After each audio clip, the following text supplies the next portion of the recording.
Hello আমার প্রিয় বন্ধুরা, তোমরা সবাই কেমন আছো? আশা করছি সবাই খুব ভালো আছো। তো ফাইনালি অনেকদিন পর আমি তোমাদের জন্য একটা ব্লগ নিয়ে চলে আসলাম, কারণ অনেক দিন ধরেই ভিডিও আপলোড করা হয়নি। তো যাই হোক, এরপরে চেষ্টা করব প্রত্যেকটা দিন ভিডিও দেওয়ার। তো চলো বেশি কথা বলবো না, ব্লগটা শুরু করি। প্রথমেই দেখো আমার আহু পাপা এখানে চকলেট খাচ্ছে। তো এটা হচ্ছে আমার বোনের স্বাদের দিনের ব্লগ, যেহেতু আমার অনেক দিন হয়ে গেছে ব্লগটা আমি করে রেখেছিলাম। তো ফাইনালি তোমাদের সাথে শেয়ার করছি। তো কেমন লাগছে তোমরা অবশ্যই জানিও। এই যে দেখো বোন বসে পড়েছে, আর ডেকোরেশনটা একটুখানি তোমাদেরকে দেখালাম, কেমন হয়েছে একটু জানিও। এবার বোনকে একে একে সবাই আশীর্বাদ করবে, আর প্রথমেই আশীর্বাদ করবে হচ্ছে মাইমা, মানে আমার বোনের শাশুড়ি মা। এই যে দেখো প্রথমে গপু সোনাকে দিয়ে দিল, তারপরে মাইমা হচ্ছে আশীর্বাদ করবে, তারপরে একটু পায়েস খাইয়ে দিবে। তো চলো মাইমা বোনকে ওদিকে আশীর্বাদ করে নিক। তো এর মধ্যে আমি তোমাদের সাথে কিছু কথা শেয়ার করে নিই। তো আমার বোনের স্বাদ হয়েছে কিন্তু অনেকদিন হয়ে গেছে, আমার বোনের কিন্তু এখন বেবিও হয়ে গেছে। তো আমার বোনের বেবি হওয়ার ভিডিওটাও আমি তোমাদের সাথে শেয়ার করব। তো আমার বোন আমাকে ফোন করে মাঝে মাঝেই বলে যে তুই আমার আর ভিডিওটা ছাড়বি না, আমি বুঝতেই পারছি তোর এডিটও হবে না আর ছাড়াও হবে না। বুঝতে তো পারছো, বাচ্চাকে নিয়ে একটু এডিট করতে প্রবলেমই হয়, সেভাবে হয় না। তো যাই হোক, তো ফাইনালি আমি এডিট করে ফেলেছি আর তোমাদের সাথে শেয়ারও করছি, আর আশা করি ও দেখলেও খুশি হবে। আর বোনের স্বাদের দিন আমরা অনেক মজা করেছি, অনেক আনন্দ করেছি। হয় না একটা অনুষ্ঠান বাড়িতে সবার মিলে খুনসুটি গল্প আড্ডা, সব কিছু মিলিয়ে বেশ ভালোই গেছিলো। তো সেগুলো আমি মিউট করেছি এই কারণেই, যেহেতু কিছু কিছু এমন কথা আছে, বুঝতে তো পারছোই, এই ইয়ার্কির মধ্যে দিয়ে অনেক কথাই গেছে। এই যে মাইমা যে আশীর্বাদ করছে তার মধ্যেও অনেক কথা অনেক গল্প সবাই মিলে হয়েছিল। তো সেই জন্য বাধ্যতামূলক কিছু কিছু কথার জন্য আমাকে পুরো ভিডিওটাই মিউট করতে হয়েছে। না হলে কি বলো তো, বুঝতে তো পারছো, ফেসবুক বা ইউটিউবে ছাড়তে গেলে একটু প্রবলেমই হয়। সবাই মিলে বুঝতে পারছো, দিদা দাদু এমন এমন ইয়ার্কি হয়েছিল, সেগুলো শেয়ার করা যাবে না। সেই জন্য আমি জাস্ট তোমাদেরকে একটুখানি মুখে বলে দিলাম, এই কারণে ভিডিওগুলো মিউট করে আমি ভয়েস ডাবিং দিচ্ছি। তো তোমরা জানিও আমার বোনকে কেমন লাগছে, আর হ্যাঁ অবশ্যই জানিও যে আমার বোনের কি বেবি হয়েছে। আশা করি এখন এমনই হয়েছে যে সবাই জেনেই গিয়েছে যে বোনের কি বেবি হয়েছে। তো চলো, এই যে মাইমার আশীর্বাদ করা হয়ে গেছে, এবার বোনকে আমি আশীর্বাদ করব। এই যে দেখো বোনকে আমি আলতা সিঁদুর শাড়ি যা যা দিতে হয় সেগুলো আমি বোনকে দিলাম, দিয়ে এবার বোনকে আশীর্বাদ করব।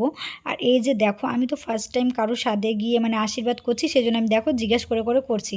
তো সবাই বলছে প্রথমে টিকা দিতে, তারপরে আশীর্বাদ করতে, দিয়ে খাওয়াতে। তো সেগুলো আমি জানি না, সেই জন্য জিজ্ঞেস করে করে করছি। তোমাদের কেমন লাগছে অবশ্যই জানিও, আর আমাকে কেমন লাগছে সেটা কিন্তু অবশ্যই জানিও। তো চলো ভিডিওটা দেখতে থাকো।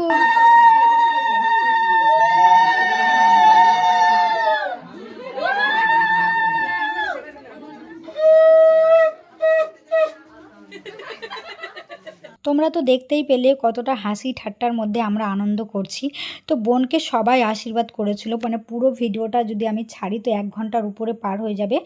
সেই জন্য আমি যতটা শর্ট করে হয় আমি সেইভাবেই ছেড়েছি। তো চলো তোমরা দেখতে থাকো। আর এই যে দেখো আমি এখন বোনকে আশীর্বাদ করছি, এরপরে বোনকে খাইয়েও দিব। তারপরে সবাই একে একে আবারও আশীর্বাদ করবে, কারণ অনেকজন ছিল। তো আমরা খুব আনন্দের সাথে মজা করে আশীর্বাদ করছি না, তাও যে একটা হাসি ঠাট্টা হয় না, সেইভাবে বুঝতে তো পারলেই তোমরা। এর আগের ক্লিপটা যেটা আমি মিউট করিনি সেখানে বোঝা যাচ্ছিলো, সেখানে ব্যাকগ্রাউন্ড আওয়াজটা আসেনি বলেই আমি জায়গাটা মিউট করিনি। চলো বোনের তো আশীর্বাদ পর্ব হলো, সবাই তো বোনকে একে একে আশীর্বাদ করলো। তো চলো এবার হচ্ছে বোনেদের স্বাদের যে নিয়মগুলো, বোনের শ্বশুরবাড়ির স্বাদের যে নিয়মগুলো সেগুলো আমি তোমাদের সাথে শেয়ার করব। তো তোমাদের মধ্যে সেম নিয়মগুলো আছে কিনা আমাকে অবশ্যই কমেন্ট করে জানিও, কারণ আমার স্বাদে কিছু কিছু নিয়ম ছিল, আবার কিছু কিছু নিয়ম ছিল না, যেটা আমি ফার্স্ট টাইম দেখলাম। তো তোমরা আমাকে অবশ্যই কমেন্ট করে জানিও যে তোমাদের মধ্যে এই নিয়মগুলো আছে কিনা।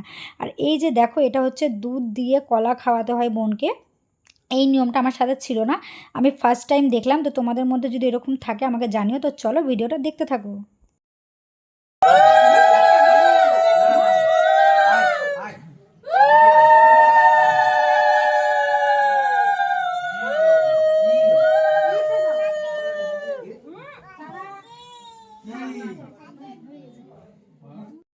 আগের নিয়মটা তো তোমরা দেখলেই, এবার এই নিয়মটা দেখো পিঠা পুলি দিয়ে একটা ছেলে একটা মেয়ে তৈরি করা হয়েছে। এবার বোনকে বলা হলো একটা তুলতে, তো বোন প্রথমে মেয়ে তুলেছিল, এবার দেখো ওটাকে সঙ্গে উল্টে রাখতে বলছে। তো যাই হোক, এই নিয়মটা আমার সাথে ছিল না, এটা আমি বোনের ওখানে গিয়ে ফার্স্ট টাইম দেখলাম। মানে সেমভাবে দুটোকেই করতে বললো, দুটোকেই সঙ্গে নিচে উল্টে রাখতে বললো। এরপরে বোন হচ্ছে খাওয়া দাওয়া শুরু করবে। আর এই যে দেখো বোন একদম খাওয়া দাওয়া শুরু করে দিয়েছে। এই যে দেখো বোন খাওয়া দাওয়া শুরু করে দিয়েছে। অ্যাকচুয়ালি কী বলো তো, সবাই সামনে থাকলে না ঠিকভাবে খাওয়া যায় না। সেম ফিলটাই আমার স্বাদের সময় হয়েছিল। আর এই যে দেখো এদিকে আমার আহু বাবা চলে এসেছে মাসির কোলে বসবে বলে, কিন্তু মানে অ্যাকচুয়ালি মাসির কোলে একদমই বসলোই না। তো উপরন্ত মাসির কাছ থেকে একটু খাবার নিয়ে আবার চলে গেল। দেখো বোন এবার মাছের মাথাটা তুলবে। আর এই যে দেখো বোনকে বলছিলাম সবাই মিলে যে ভালো করে ধর, ছবি তুলবো, মানে সবাই মিলে একটু রাগাচ্ছিলাম। বোন বলছে দূর আমার ভাল লাগছে না এগুলো করতে। তো যাই হোক, এটা হচ্ছে আমার বোনের বাড়ির শেষ নিয়ম। এর একটাতে রয়েছে শিলনোড়া আর একটাতে রয়েছে প্রদীপ। এই নিয়মটা আমার স্বাদেও ছিল। তোমাদের কার কার এই নিয়মটা আছে আমাকে অবশ্যই জানিও। এটা কি আদৌ সত্যি হয়? আমার তো মনে হয় যে এটা সত্যি হয় না, কারণ কিছু কিছু ক্ষেত্রে আমি দেখেছি সত্যি হয় না, তার প্রমাণও আমি দেবো। এই যে দেখো আমার বোন কি তুলে সেটাই দেখার বিষয়। আর এই যে দেখো ওই অনেক চিন্তা ভাবনা করার পর প্রণাম করে একটা তুলে ফেললো। আর এর মধ্যে রয়েছে শিলনোড়া। তো তোমরা একটা জিনিস ফলো করবে, যখন বোনের পিঠাপুলির ব্যাপারটা হয়েছিল তখন কিন্তু বোন মেয়ে পিঠাপুলিটা তুলেছিল, আর এইখানে আমার বোন শিলনোড়া তুলেছিল, মানে দুইটা দুই রকম তুলেছিল। তো আমার স্বাদে কিন্তু আমি শিলনোড়াটাই তুলেছিলাম। তো সেটার ভিডিও ক্লিপ নাই, কিন্তু কিছু কিছু ভিডিও ক্লিপ আছে, তোমরা চাইলে আমি সেটা শেয়ার করব। আর এই যে দেখো শিলনোড়াটাকে নিয়ে সবাইকে মানে কোলে নিচ্ছে, আনন্দ করছে। আর এই যে দেখো লাস্টের দিকে আমি পিকগুলো শেয়ার করলাম। আর এই শাড়িটা আমি বোনকে দিয়েছিলাম। তো লাস্টের দিকে দুজনে সেম সেম কালারের শাড়ি পরে একটু ছবি তুলে নিয়েছিলাম, সেটাও তোমাদের সাথে শেয়ার করলাম। আর শিলনোড়া আর প্রদীপের বিষয়টা, সেটা কি কতটা সত্যি সেটা আমাকে জানিও। আমার তো মনে হয় এগুলো আনন্দ করার জন্যই করা হয়। তোমরা কি বলো সেটা আমাকে অবশ্যই কমেন্ট করে জানিও।